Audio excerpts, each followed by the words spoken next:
Olá, pessoal, tudo bem? Muito bom, pessoal. Vamos continuar aqui falando sobre as propriedades coligativas e essa segunda parte vamos falar do fenômeno da osmose, tá certo? Na primeira parte, nós vimos que o soluto ele exerce um papel no sentido de você ter a presença dele promovendo um abaixamento da temperatura ou uma elevação da temperatura, né? Abaixamento crioscópico ou elevação ebulioscópica. Esses são os fenômenos que a gente observa. No caso da osmose, nós vamos ter também essa ação do soluto, né, promovendo aí mudanças, né, alterações. Para a gente entender como funciona o fenômeno, vamos por partes. Primeiro, a osmose ela vem do grego empurrão, né? Ou seja, você vai imaginar uma situação onde existam dois compartimentos. Num você tem um solvente e no outro você tem uma solução, uma mistura propriamente dita, né? Então, você precisa aplicar uma certa força, uma certa pressão para que a solução atravesse através de uma membrana, né? E chegue do outro lado somente a solução. Essa membrana, ela é uma membrana semipermeável, certo? Ela só vai permitir a passagem do solvente e não do soluto, tá? Daqui a pouco a gente vai ter um desenho, e esse desenho vai deixar tudo bem claro para vocês, tá certo? Então, é importante da gente entender que na osmose nós vamos ter uma passagem, certo? Que é esse empurrão, e essa passagem ocorrerá através, né, atravessando, de fato, uma membrana semipermeável. E essa membrana, ela é semipermeável somente ao solvente, não ao soluto. O soluto fica retido. Para que você faça com que a solução passe através da membrana, de tal maneira que o solvente se separe do soluto, você vai ter que aplicar uma pressão extra. Essa daqui é a pressão osmótica, tá certo? E no final das contas, o que você vai observar é um equilíbrio entre um lado que contém solvente apenas e no outro você ficou com um residual ali de solução e boa parte do soluto, tá bom? Quem dá a expressão que define a pressão osmótica é a equação de Van Hoff, tá? Ela, ela é apresentada dessa maneira aqui, né? Como uma função da concentração do soluto em função de RT, beleza? Vamos fazer agora uma análise do que acontece do ponto de vista físico-químico nesse sistema, né? Nessa situação. Muito bem. Eu espero que vocês estejam acompanhando, tá certo? E vamos lá. Inicialmente, nós temos o seguinte. Cadê? Figurinha. Cadê você, figurinha? Ah, tá aqui. Pronto. Apareceu a nossa figurinha aqui. Eu falei para vocês, ó. Um lado, eu tenho só o solvente puro. Consequentemente, esse solvente puro ele tem um potencial químico a uma dada pressão. Ok. E do outro lado, eu tenho uma solução. Tá certo? Na minha solução, eu tenho um solvente mais um soluto. Bem aqui no meio, eu vou ter a minha membrana semipermeável. Para que a solução atravesse para o lado do solvente, tá? Uma vez que existe um equilíbrio de pressões, para que ocorra esse empurrão, eu preciso de um adicional de pressão, que essa é a pressão osmótica, tá certo? Então, o potencial químico da minha solução, né, ele vai ser agora definido em função da minha pressão, naturalmente aqui, que existe, mais a minha pressão osmótica. Preciso escrever isso. Então, de um lado, eu vou ter o potencial químico, né, da minha solução aqui, como sendo uma função da fração molar, da pressão e da pressão osmótica, tá certo? Aí eu vou escrever dessa maneira aqui. Essa equação aqui nada mais é do que aquela expressão que a gente escreveu lá na lei de Raoult, tá? Só que agora em função da pressão e da pressão osmótica. E, do outro lado, eu vou conseguir escrever a solução, né, como sendo a pressão mais a pressão osmótica. Né? Então, eu vou escrever desse jeitinho aqui. Essa expressão aqui, nós vimos uma bem parecida lá quando nós falávamos que DG é igual a VDP menos SDT. Então, uma hora a gente escreveu uma expressão desse tipo aqui, tá certo?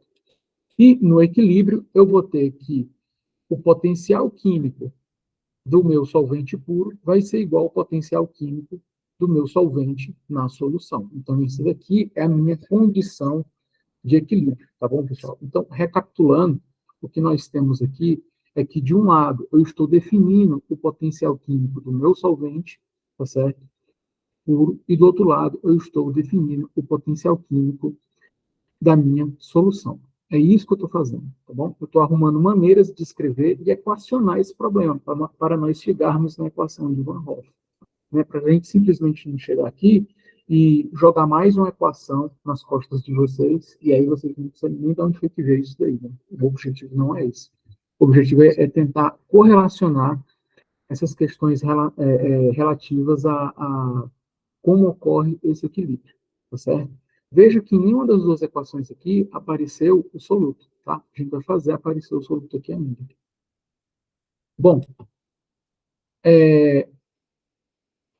repare que eu deixei um destaque aqui, tá?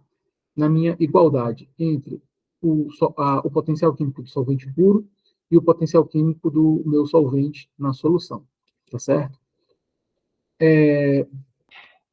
Bom, aqui eu vou definir o potencial químico do meu solvente na solução. Aqui, ó. Na solução, ele vai ser igual ao potencial químico de A puro, mais a pressão que eu tenho, mais a pressão osmótica, mais a RT-LNXA. Vou repetir aqui, tá certo? Agora, o potencial químico de A puro, tá certo? Eu vou escrevê-lo como eu mostrei no slide anterior. Escrevi ele aqui, tá certo? Mas repare uma coisa. Repare que esse termo em verde aqui, ele é igual ao potencial químico de A puro, tá certo? Essa aqui é a minha premissa para eu poder equacionar o meu problema, tá? Então, devagar, ó.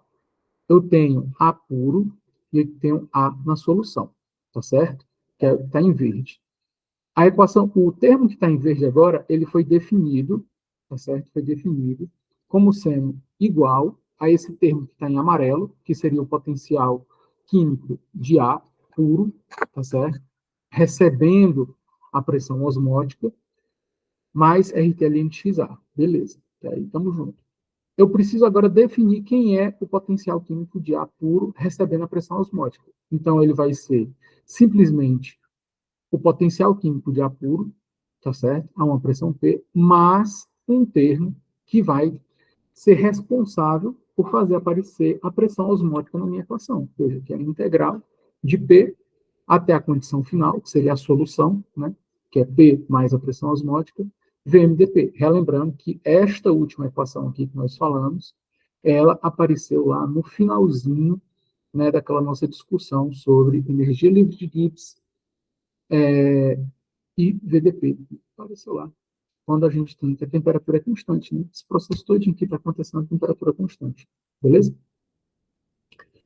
Bom, e para finalizar aqui essa parte, eu disse para vocês que essa minha expressão em verde aqui, ela é igual ao potencial químico de A puro, tá certo? Está em branquinho aqui, a primeira equação que eu escrevi, tá certo? Então, olha só, eu vou rearranjá-la, tá certo? Vou rearranjar. Onde tinha a minha equação em verde, eu coloquei o potencial químico de A puro. Então, imagina que o potencial químico de A puro na pressão P está aqui.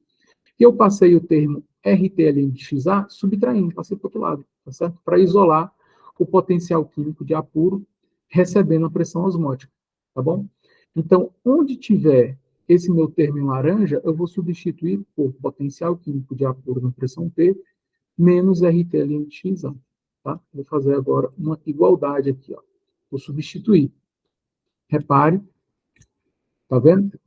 Aqui, agora, nesse caso aqui, o que eu tenho é potencial químico de A puro, que eu substituí, menos RTLNXA, é igual ao potencial químico de A puro na pressão P, mais o termo aqui que fala do volume molar e da diferença de pressão. O termo da integral aqui, tá certo? É o termo da integral. Então, beleza, vamos seguir adiante aqui. Bom, na tela, todas as equações que nós utilizamos, tá certo? Todas as equações que nós trabalhamos até agora, com as cores em destaque, para você poder analisar aí calmamente. Bom, agora eu vou trazer aqui a equação que nós tratamos no passo anterior. Fazer ela aparecer aqui agora. Pronto, olha aqui. Aí o que eu vou fazer aqui? Eu simplesmente vou cancelar, chap aqui, os termos que estão equivalentes. Dessa maneira, eu vou ficar com menos RT LNXA, tá certo? No entanto, pessoal, muita atenção. A fração molar do meu solvente, ela pode ser escrita como sendo 1 menos a fração molar do meu soluto, tá certo? Então, essa aqui é a maneira que eu encontrei de fazer aparecer o termo fração molar do soluto aqui na minha equação, tá bom? Então, o primeiro passo foi dado. Bom, vou substituir, tá certo? E vai ficar dessa maneira, tá bom? Eu substituí o termo fração molar do solvente por 1 menos fração molar do soluto, tá bom? Olha aqui que legal. Bom, agora eu preciso resolver esse problema aqui, tá bom? Primeira coisa que eu vou fazer é considerar que a fração molar, o termo do logaritmo natural aqui, certo? ln de 1 menos xb é igual a menos xb, tá certo? Isso aqui é uma aproximação, tá, pessoal? Isso aqui é uma aproximação que eu estou fazendo, tá certo? Uma aproximação bem tranquila lá com a função do logaritmo, tá? Então, vou substituir. Dessa maneira, quando eu substituir, o menos com menos vai dar mais aqui, ó. Tá vendo? Menos com menos vai dar mais. Então, fica RT ln xb, volume molar, que multiplica a fração molar. Aí você vai dizer, mas por quê?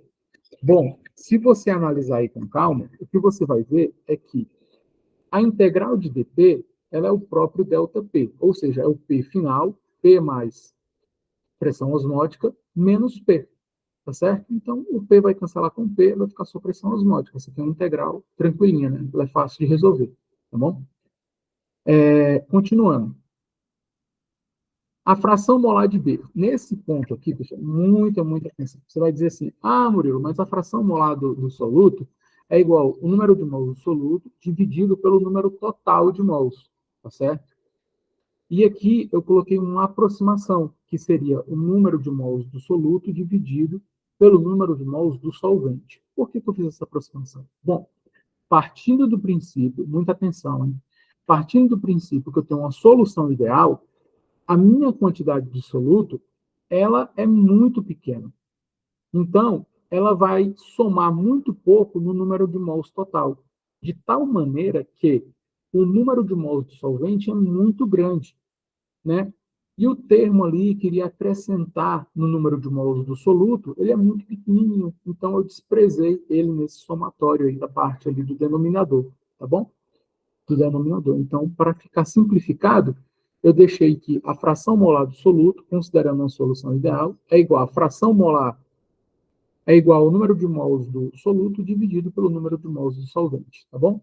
E o volume molar da minha solução é o volume, né, volume em litros, em mililitros, enfim, na unidade que você quiser de volume, dividido pelo número de mols do solvente, né? Então, eu tenho o número de mols do solvente, tá? Então, vamos substituir aqui na nossa expressão. Vai ficar dessa maneira aqui. Mais uma vez, eu vou dar um chap aqui, ó. Cancela o número de mols aqui do solvente, tá? E agora, eu já vou me encaminhar para o final, né? Agora ficou fácil, ó. Ficou RT, número de mols do soluto, é igual ao volume da solução vezes a pressão osmótica. Eu vou passar o volume dividindo, ó, esse termo que está aqui em verde agora. Número de mols dividido pelo volume, você conhece como sendo a concentração do soluto, tá certo? Então, dessa maneira, a minha pressão osmótica é igual à concentração do soluto vezes RT, tá bom? Essa daí é a pressão osmótica. O exemplo que eu vou trazer para vocês, eu vou resolver em sala de aula, tá bom? Na nossa próxima aula, na segunda-feira que vem, né? dia 11, se eu não me engano. Né? Dia 11, a gente... Não, dia 12, né? Dia 12, a gente resolve isso daí, né? Vai ser uma questão bem legal que a gente vai resolver no dia 12. Tá bom? Pessoal, espero que vocês tenham aproveitado esse conteúdo aqui. Fiquem atentos para o próximo conteúdo, que ele tem tudo a ver com a nossa aula prática na quarta-feira. Beleza? Valeu, pessoal. Muito obrigado pela atenção de vocês.